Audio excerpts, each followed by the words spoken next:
நம்பிக்கை நம்பிக்கை நம்பிக்கை நம்பிக்கை இல்லாமல் நாளை இல்லை. ஜெயந்திக்கு அவங்க அப்பா மேல பாசம் அதிகம். அதனால அங்க அவரை அடிக்கடி பார்க்க போயிடுறா. நானும் ஜெயந்தி மேல எவ்வளவோ கரிசனை வச்சிருக்கேன். அவளை என் பொண்ணு மாதிரி நடத்துறேன். இருந்தாலும் ஜெயந்தி என்ன மாமியாரா நினைக்கிறாளே தவிர அம்மாவா பாக்குறதே இல்ல. இதெல்லாம் குடும்பத்துல நடக்கிறதானே மாப்பிள்ள. நீங்க ஒண்ணு மனசுல வச்சுக்காதீங்க. அங்க உங்க வேலைகளை கவனமா பாருங்க. நான் பாத்துக்கிறேன். எல்லாம் சரியாயிடும். சரி, வச்சுட்டுமா? வச்சிருங்க. என்ன மம்மி, என் புருஷனுக்கு சப்போர்ட் பண்ணி பேசுறீங்க? ஜெயந்தி அவங்க அப்பா கூட்டிட்டு தனியா போயிட்டா. என் புருஷன் அந்த கிழவனை தலைமையில தூக்கி வச்சுட்டு ஆடுறாரு. விடுடி, ராமையாவை தான் வீட்டை விட்டு விரட்டி வெளியில கொண்டு வந்தாச்சு. வீதிக்கு வந்த மனுஷனை எங்க வச்சா என்ன? நாம தான் ஜெயிப்போம். நீ தைரியமா போ.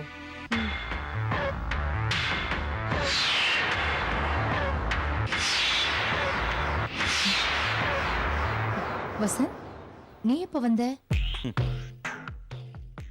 அருணாவுக்கு அட்வைஸ் பண்ண வேண்டிய நீ அவளை தப்பான வழிக்கு இழுத்துட்டு இருந்திய. அப்பவே வந்துட்டேன். நீ இப்படி பேசலாமாமா? வசந்த், உனக்கு தெரியாத எதுவுமே இல்லப்பா. அருணா சின்ன பொண்ணு. நாம ஏதாவது எதிரா சொன்னா அதை ஏத்துக்கிற மனப்பக்குவம் அவளுக்கு இன்னும் வரல. நம்ம வேண்டான்னு சொன்னா அவ வேணும்னு சொல்வா. நம்ம வேணும்னு சொன்னா அவ வேண்டான்னு சொல்வா. அவ வயசு அப்படி. ராமையா நல்லவரு. நல்லவருன்னு சொன்னா அப்படின்னு பெரிய நல்லவரு அப்படின்னு வா. ராமையாவை பத்தி கொஞ்சம் தப்பா பேசுனா நீ சொன்னா அவர் தப்பானவர் ஆயிடுவாரா அப்படின்னு கேட்பா. அதனாலதான் அப்படி சொன்னேன். அருணா என்னைக்குமே நாம சொல்றதுக்கு எதிராதான் நடந்துக்குவா. என்னவோமா, நீ சொல்றது எனக்கு புரியவே இல்லை. வசந்த், ராமையா மேலேயோ ஜெயந்தி மேலேயோ எனக்கு எந்த கோபமும் இல்ல. அருணா சின்ன வயசுல இருந்தே பிடிவாதக்காரியா வளர்ந்துட்டா. ஏற்கனவே தற்கொலை பண்ணிக்கிற அளவுக்கு போனவ. அதனாலதான் அவ வழியிலேயே போய் அவளை திருத்தலான்னு பாக்குறேன். இது தவிர நீ நினைக்கிற மாதிரி வேற ஒண்ணும் இல்லப்பா.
மிஸ்டர் ஜெயராம், மாலினியை கூட்டிட்டு அப்படியே சிந்தாமணிக்கும் அன்னை மனநல காப்பதுக்கும் என்ன தொடர்பு இருக்குங்கிற டீடைல்ஸ் கலெக்ட் பண்ண சொன்னேனே, அந்த ஃபைலையும் எடுத்துக்கிட்டு உடனே ரூமுக்கு வாங்க.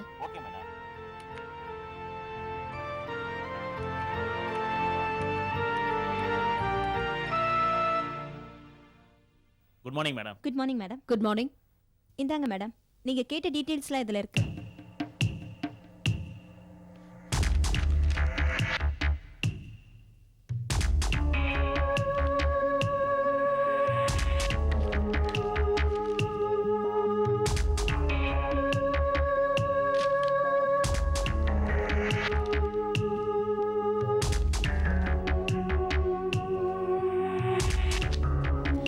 Very good mall. Thank you ma'am.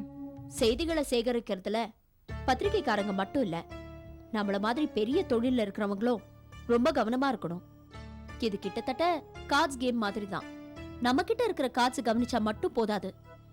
எதிராளி என்ன கார்டு வச்சிருக்கான், எதை இறக்குறான் எதை எடுக்கிறான் எல்லாத்தையும் கூர்ந்து கவனிக்கணும். அதே மாதிரிதான் நம்ம தொழிலையும் போட்டி கம்பெனியோட நடவடிக்கைகளை தொடர்ந்து கவனிச்சுக்கிட்டே வரணும். அப்போதான் அது நமக்கு நல்லது.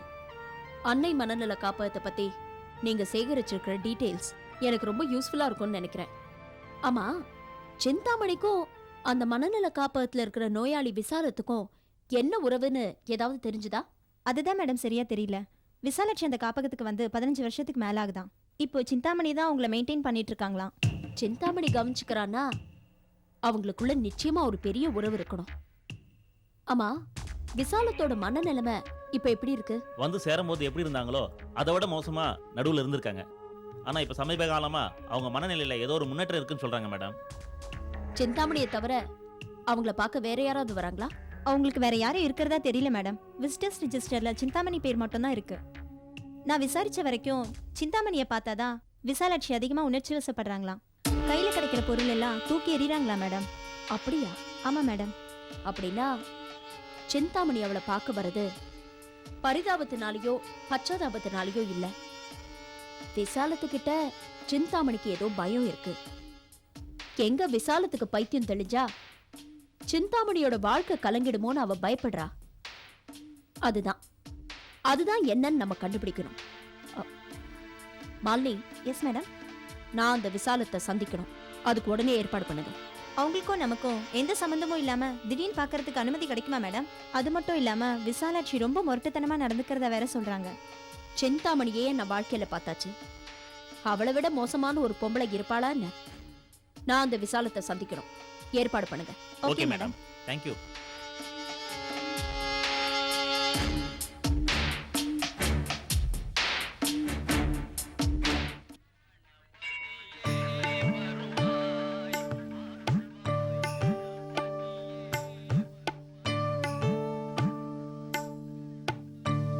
ராமையா, எப்படி இருக்கீங்க? என்ன தெரியுதா? அடடே கோதண்டம், உட்காருங்க உட்காருங்க. நல்லா இருக்கீங்களா கோதண்டம்? ஆ, நாம பார்த்து எவ்வளவு வருஷம் ஆச்சு. வீட்ல எல்லாம் நல்லா இருக்காங்களா? எல்லாரும் நல்லா இருக்காங்க. பசங்களுக்கெல்லாம் கல்யாணம் ஆயிடுச்சு. நானும் ரிட்டையர் ஆயிட்டேன். சின்ன பையன் கனடால இருந்தானே, அவன் எப்படி இருக்கான்? போன வாரம் தான் அவனுக்கு கல்யாணம் ஆச்சு. நான் உங்களுக்கு பத்திரிக்கை அனுப்பிச்சிருந்தேனே, வந்துச்சா? நான் இப்ப அந்த வீட்ல இல்ல. அப்படியா? ஏன், பல வருஷமா அந்த வீட்டில் தானே இருந்தீங்க? இருந்தேன், இப்ப இல்ல. 4 ஆம்பளை புள்ளைய கொடுத்த கடவுள் ஒரு பொம்பளை புள்ளைய கொடுக்காம இருந்துட்டானேன்னு முன்னெல்லாம் ரொம்ப கவலைப்படுவேன். ஞாபகம் இருக்கா? ஆமா. எனக்கு இப்பெல்லாம் அந்த கவலையே இல்லப்பா. ஏன் கோதண்டம்? 4 பசங்களுக்கும் கல்யாணம் பண்ணி வச்சுட்டேன். வந்திருக்கிற 4 மருமகளும் என்ன விழுந்து விழுந்து கவனிக்கிறாங்க ராமையா. வேண்டாம் வேண்டான்னு சொன்னாலும் சாப்பிடும்போது ஆளாளுக்கு கொண்டு வந்து வச்சிடறாங்க. அவங்க என் மேல காட்டுற பாசத்தை நினைச்சா எனக்கே புல்லரிக்குதுப்பா. நீ ரொம்ப கொடுத்து வச்சவன் கோதண்டம். உனக்கு நல்ல மருமகளா கிடைச்சிருக்காங்க. ஆமா ராமையா, போன வாரம் கடைக்கு போயிட்டு வந்து சட்டைய கழட்டி வச்சேன். உடனே என் மூத்த மருமக ஓடி வந்து அதை துவைச்சு போட்டாப்பா. அப்புறம் மாமா சட்டையை நீ எப்படி துவைக்கலாம் அப்படின்னு 2வது மருமக திருப்பி துவைச்சா. அப்புறம் அப்படியே அடுத்து வந்த 2 மருமகளும் அவங்க பங்குக்கு துவைச்சு போட்டாங்க. இப்படியே போய் சட்டையே கிழிஞ்சு போச்சுன்னா பாத்துக்கேன். ஆமா ராமையா, நான் அரச புரசலா ஒரு விஷயம் கேள்விப்பட்டேன். அது உண்மையா? என்ன விஷயம் கேள்விப்பட்ட? உன் பொண்ணு ஜெயந்தி வாழாம வீட்டோட வந்துருச்சாமே. ராமையா, நான் ஏதாவது தப்பா கேட்டேனா? தப்பா இருந்தா மன்னிச்சிடு ராமையா. நான் கேள்விப்பட்ட விஷயத்தை தான் உங்ககிட்ட கேட்டேன். பரவாயில்ல கோதண்டம். நிம்மதியை தேடி கோவிலுக்கு வந்தேன். வந்த இடத்துலயும் எனக்கு நிம்மதி இல்லை. ஒன்று தெரிஞ்சுங்க கோதண்டம், கோவிலுக்கு வந்து சாமி கும்பிடுற நேரத்துலயாவது நம்ம பேசாம இருந்தா நமக்கு நிம்மதி, மற்றவங்களுக்கு நிம்மதி. இங்க கடவுளே பேசாம இருக்கும்போது நாம ஏன் பேசணும்? ரொம்ப சாரி ராமையா, நான் என்னவோ பேச தெரியாம பேசிட்டேன். பரவாயில்ல கோதண்டம். நீ கண்டிப்பா என் வீட்டுக்கு வரணும். சைதாப்பேட்டையில தேரடி தெருவு தான், உனக்கு தான் தெரியுமே. நீ கண்டிப்பா வரணும். என்ன? வரேன்ப்பா. சரி ராமையா.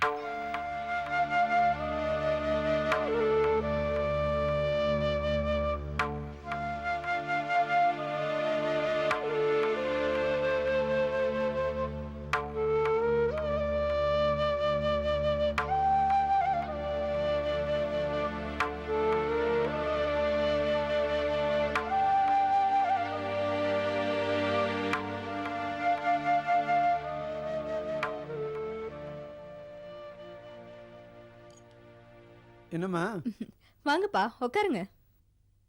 இன்னைக்கு விசேஷம். நம்ம பெரிய கோயிலுக்கு போயிருந்தேன். ஏக கூட்டம். என்ன அலங்காரம் தெரியுமா? உனக்காக வேண்டிக்கிட்டேம்மா. தேங்க்ஸ்ப்பா. அப்பா உங்களுக்கு என்ன ரொம்ப பசிக்குதா? டியூஷன் முடிய கொஞ்சம் லேட் ஆயிடுச்சுப்பா. நீங்கள் ஒரு 10 நிமிஷம் வெயிட் பண்ணுங்க, நான் சப்பாத்தி போட்டு கொடுத்துட்றேன். பரவாயில்லம்மா. சப்பாத்தியா? குருமாவுக்கு வேணா நான் வெங்காயம் உரிச்சு தரட்டுமா? எல்லாம் ரெடியா இருக்குப்பா. சப்பாத்தி போட்டுட்டேன்னா வேலை முடிஞ்சிருச்சு. சரி கொஞ்சம் இருங்க, நான் ரெடி பண்ணிட்டு கொண்டு வந்துடுறேன்.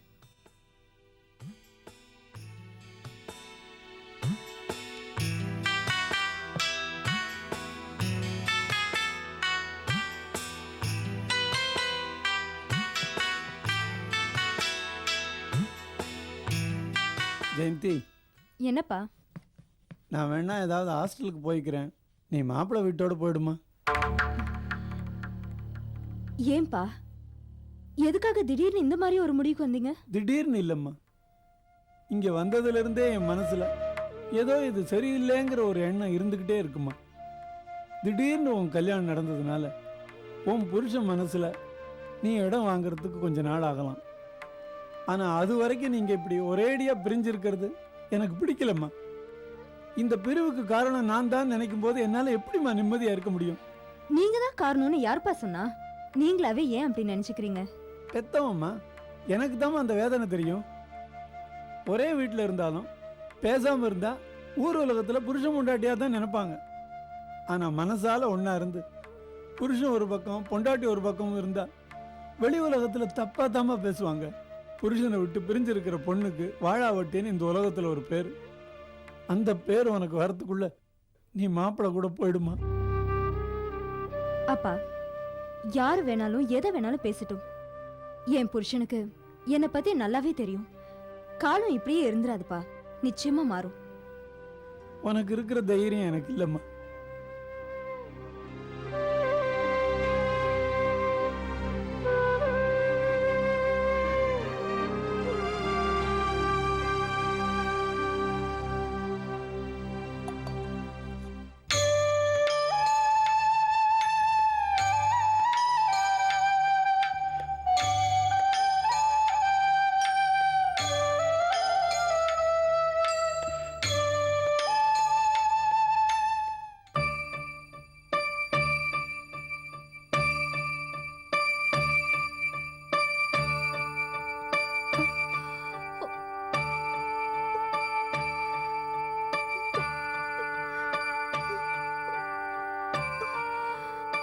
வாங்கம்மா, பயப்படாதீங்க.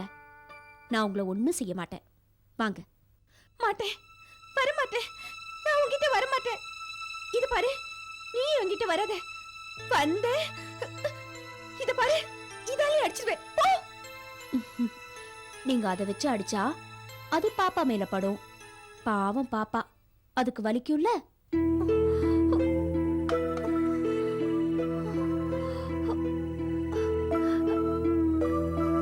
பாப்பாவா? எங்க? இதோ.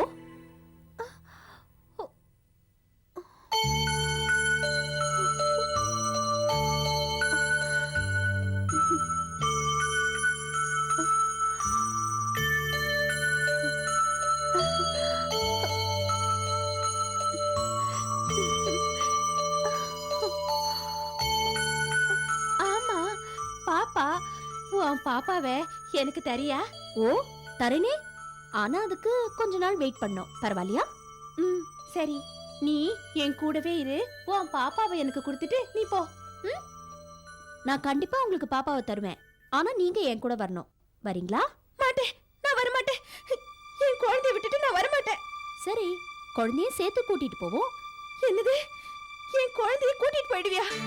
நான் என் குழந்தைய தர மாட்டேன். நீ போ, போ, இங்க இருந்து போயிடு. நான் என் குழந்தைய தர மாட்டேன். போ. குழந்தைங்கிற பேச்சு கேட்டாலே அவங்க டென்ஷன் ஆயிடுவாங்கம்மா.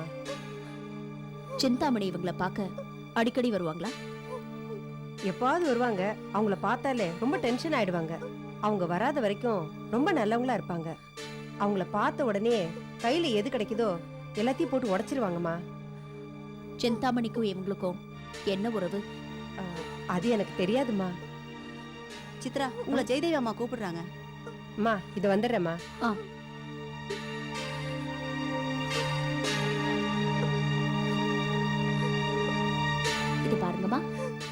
உங்க குழந்தைய நான் தூக்கிட்டு போக மாட்டேன்.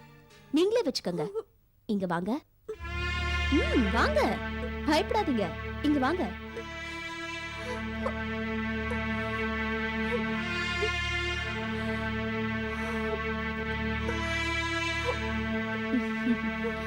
இங்க பாருங்கம்மா, நான் சொல்றத கவனமா கேளுங்க. நீங்க நல்லா தான் இருக்கீங்கன்னு எனக்கு தெரியும். இல்ல, நான் பைத்தியம். நான் பைத்தியம் தான். எந்த பைத்தியமோ தன்னை பைத்தியம்னு சொல்லிக்காது. உங்களுக்கு எப்படி சிந்தாமணி எதிரியோ அதே மாதிரி எனக்கும் அவ எதிரி. நீ சிந்தாமணியோட ஆளா? இல்லம்மா, சிந்தாமணி குடும்பத்தை அழிக்க வந்த ஆள். அம்மா, இந்த பைத்தியக்கார வேஷம் போதும். கூடிய சீக்கிரம் இந்த கோலத்துல இருந்து நீங்க மாறணும். அதுக்கு அந்த சிந்தாமணி விட மாட்டா. நான் உங்களை மாத்தி காட்டுறேன். அந்த சிந்தாமணி எதிர்க்கிற சக்தியும் வல்லமையும் என்கிட்ட நிறையவே இருக்கு. என்ன நம்புங்க. சமயம் வரும்போது உங்களை இந்த சிறையில இருந்து காப்பாத்தி நான் கூட்டிட்டு போறேன். உன்னை நான் எப்படி நம்புறது? உங்க மகளை நீங்க நம்ப மாட்டீங்களா? அப்படியே என்னையும் நினைச்சுக்கங்க.